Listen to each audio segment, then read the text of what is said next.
दोस्तों माइक्रोसॉफ्ट के पास में IRS का एक नोटिस आया है जो है इंटरनल रिवेन्यू सर्विसेज की तरफ से। उनका कहना है कि भैया 2004 से लेकर 2003 के जो प्रॉफिट डिस्ट्रीब्यूशन थे उसमें कुछ गलतियां हैं, जिसकी वजह से आपको पिछला जो टैक्सेस है वो दोबारा से देना पड़ेगा। मतलब जो नहीं दिया वो देना पड़ेगा, जो कि करीबन 28.9 बिलियन US डॉलर बनता है, वो भी विदाउट पेनल्टी विदाउट इंटरेस्ट। और जब पेनल्टी और इंटरेस्ट लगेगा तो पता नहीं ये कितना चला जाएगा, जिसकी वजह से माइक्रोसॉफ्ट भी थोड़ा सा घबराया हुआ है। माइक्रोसॉफ्ट ने कहा है नहीं ये बिल्कुल गलत कैलकुलेशन की है आपने, इतना नहीं बनता है। इसको अगर नए टैक्स लॉ के हिसाब से देखा जाए तो हमारे करीबन 10 बिलियन के आसपास ही बनते हैं, तो उतना हम पे कर देंगे। वरना माइक्रोसॉफ्ट को पता है क्या होगा, 28.9 बिलियन US डॉलर चुकाने पड़ेंगे, जो कि एक बहुत बड़ी रकम होती है। यानी कि 2,40,000 करोड़ रुपए इंडियन करेंसी में ये इतने होते हैं। तो ये अभी फाइट लड़ेंगे, कोर्ट में जाएंगे। इन्होंने कहा हम अपील करेंगे,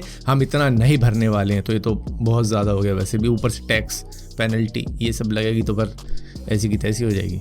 दोस्तों चाइनीज़ प्रोडक्ट कितने रिलायबल होते हैं उस पर थोड़ा सा संदेह रहता है लोगों को। मतलब क्योंकि चाइनीज़ में भी उसमें लिखा होता है कि चले तो चांद तक, नहीं चला तो शाम तक, और इसकी कोई गारंटी नहीं है। ये भी दुकानदार अलग से ही बोल देता है। अब यहाँ पर नेपाली एयरलाइंस ने 6 चाइनीज़ प्लेन खरीदे थे 2014 से लेकर 2018 में, जिसके लिए उन्होंने 660 करोड़ रुपए दिए थे चाइना को। अब यहाँ पर इनका एक प्लेन तो क्रैश कर गया, उसके बाद में जो बचे हुए 5 प्लेन थे उनमें दिक्कतें आनी चालू हो गई। इन्होंने 2 56 सीटर खरीदे थे, 3 17 सीटर खरीदे थे, और इन 5 में ही ऐसी दिक्कतें आ रही थी कि 2020 के बाद में इन्होंने ये उड़ाए ही नहीं, क्योंकि उस वक्त कोविड भी चल रहा था और स्पेयर पार्ट वगैरह मिलना मुश्किल हो रहा था। तो इन्होंने इसको मतलब उड़ाया नहीं, क्योंकि ख़राब हो रहा था, दिक्कतें दे रहा था, बार बार रिपेयर करो चलाओ, रिपेयर करो चलाओ, और उल्टा नुकसान हो रहा था नेपाली एयरलाइंस का, जिसकी वजह से अब वो इसे कबाड़ के भाव में बेच रहे हैं। 5 प्लेन 22 करोड़ रुपए में बिक रहे हैं। मुझे लग रहा है इनके वजन के हिसाब से लोहे में जा रहे हैं, इस तरीके की इनकी हालत है।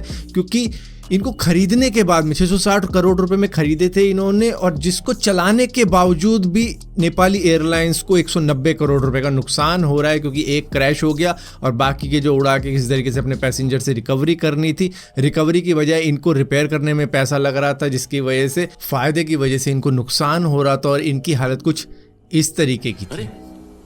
35 लाख का तो हमारा इन्वेस्टमेंट है, तो 36 लाख का घाटा कैसे हो गया? दोस्तों दुनिया का हाईएस्ट बैटलफील्ड यानी कि सियाचिन ग्लेशियर, वहां पर भी अब BSNL का नेटवर्क पहुंच चुका है, जिससे कि वहां पे जो डिप्लॉय किए गए हैं सोल्जर, उनके मोबाइल में भी अब नेटवर्क आ सकता है। 15,500 फीट की ऊंचाई पर BTS सेट कर दिया गया है, जो कि बेस ट्रांसरिसीवर स्टेशन होता है, जो कि सभी मोबाइल नेटवर्क वाले लगाते हैं। आप देखते होंगे ना सिटी के अंदर बहुत बड़े बड़े टावर लगे होते हैं, तो वो वही होता है, एक फिक्स्ड रेडियो ट्रांसरिसीवर होता है, जिससे कि आसपास के मोबाइलों को नेटवर्क मिल रहा होता है। तो एक छोटा सा लगा दिया गया वहाँ के डिप्लॉयड सोल्जर्स के लिए, और वो अब इंजॉय कर पाएंगे मोबाइल नेटवर्क को, वो कम्युनिकेट कर पाएंगे, वो कॉल कर पाएंगे, और मे बी इंटरनेट का भी यूज़ कर पाएंगे वहीं पर रहकर। दोस्तों इस दुनिया के अंदर अनगिनत एलर्जीज हैं, जिसमें से एक है वाटर से एलर्जी, मतलब पानी से भी एलर्जी हो सकती है किसी को। एक कैलिफोर्निया की महिला है 25 साल की, जिसका नाम टेसा स्मिथ है, जो कि जैसे जैसे बड़ी होती चली गई उनकी ये जो इलनेस है वो भी और ज़्यादा बड़ी होती चली गई। इस इलनेस को बोलते हैं एक्यूजेनिक अर्टिकेरिया।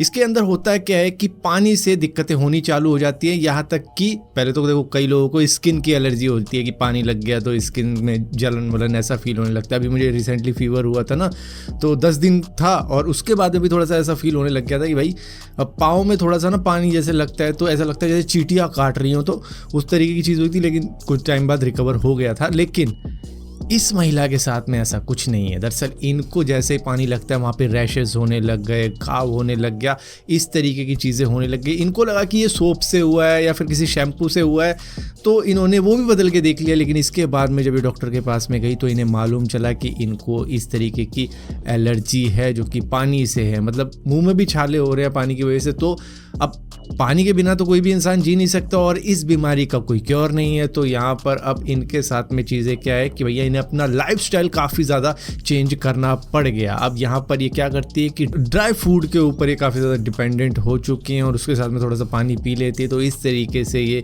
कोशिश कर रही हैं अपने लाइफ को सुधारने की, और इसी के साथ साथ शायद IV वगैरह भी चढ़वानी पड़ जाती है क्योंकि पानी की कमी हो जाती है, तो इस तरीके की चीज़ें भी करवानी पड़ती है। तो इस तरीके से इनकी लाइफ अब गुजर रही है। मतलब जैसे जैसे इनकी एज बढ़ी इनको रियलाइज़ होने लग गया कि अब काफ़ी ज़्यादा दिक्कतें इससे भी हो रही हैं। मैं भी आप में से भी कई सारे लोगों ने ऐसा फील किया होगा, किसी इलनेस के बाद में पानी पड़ते ही कहीं पे जलन होने लग जाती होगी। तो मतलब होता है कई लोगों के साथ में, लेकिन वो चला जाता है, लेकिन इनके साथ में ऐसा नहीं हुआ, वो टाइम के साथ में बढ़ता चला गया। दोस्तों वैसे तो ये इलीगल है जो भी अपनी कास्ट का नाम अपने व्हीकल के ऊपर लिखवाते हैं और कई चीज़ें करते रहते हैं। कोई लिखवा देता है सरपंच जी, ससुर जी, दामाद जी, भैया जी, मामा जी, ताऊ जी, इस तरीके की चीज़ें जो भी लिखवाते हैं, कुछ पार्ले जी भी लिखवा लेते होंगे। तो भाई ये सारी चीज़ें लिखवाने का आपको 500 रुपये का चालान है, और कई सारे लोग ऐसे ठाट में घूम रहे होते हैं, चालान करेगा ला कर दे चालान, कितने हैं 500 रुपये, यूँ ना हटेगा। ऐसे भी होते हैं, कई वीडियो देखी है मैंने जिसमें वो हटवाते ही नहीं, कह रहे भाई चालान कटवा लूंगा लेकिन ये नहीं हटाऊंगा,